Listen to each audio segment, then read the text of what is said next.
Welcome to Modern Retrogramming with Plasma. This is episode 8, Looping Statements. In this episode, we'll cover the 3 basic looping constructs. To begin with, let's move to our build directory and load up a pre-written sample code here, and this will be using the while loop. So here we just have a simple variable I, and our construct begins with while, and everything between the while and the loop is executed as a block. So this one is pretty simple. We set I to 0, and while I is less than 10, we increment it and print it out. Let's see what we get when we compile it and run it. Take a couple seconds here. Notice we're using version 2 now. No beta, no alpha. Let's run this, see what we get.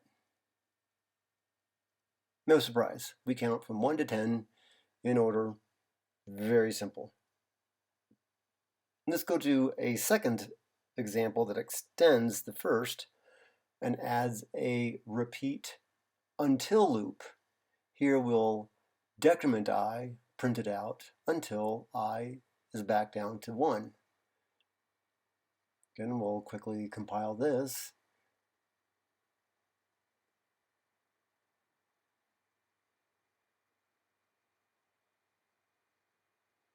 We'll run it, and should be no surprise. It counts up to 10, then back down to 1. However, you may want to modify loops to either skip a section of the loop or break out of it.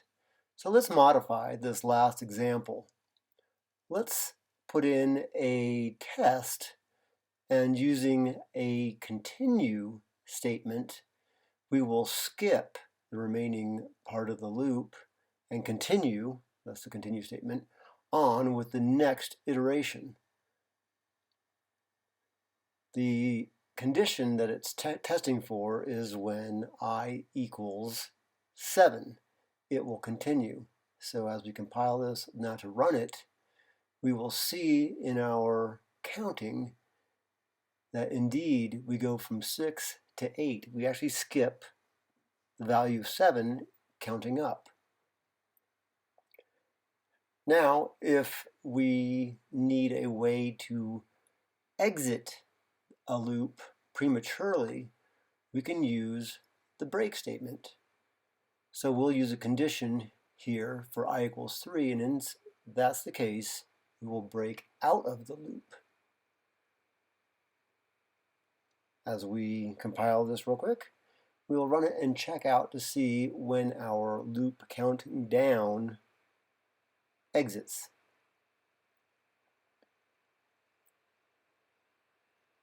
And here you see it counts down to 4, and then when the value is 3, it exits before printing it out. So that is exiting our loop just when we want. Now let's take this last example. We're going to copy it to a new example that we'll edit here. And what we're going to do is replace those while and repeat loops with the more efficient looping construct, the for next. Now, this is really more efficient at counting than a while or repeat loop. So here we will replace the tests and replace them with the for next equivalent.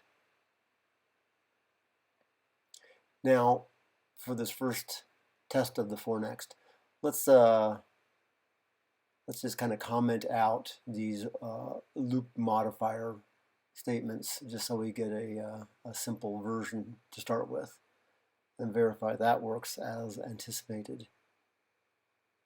So again, we'll compile this one, and as we're compiling it, the for next really is a counting loop.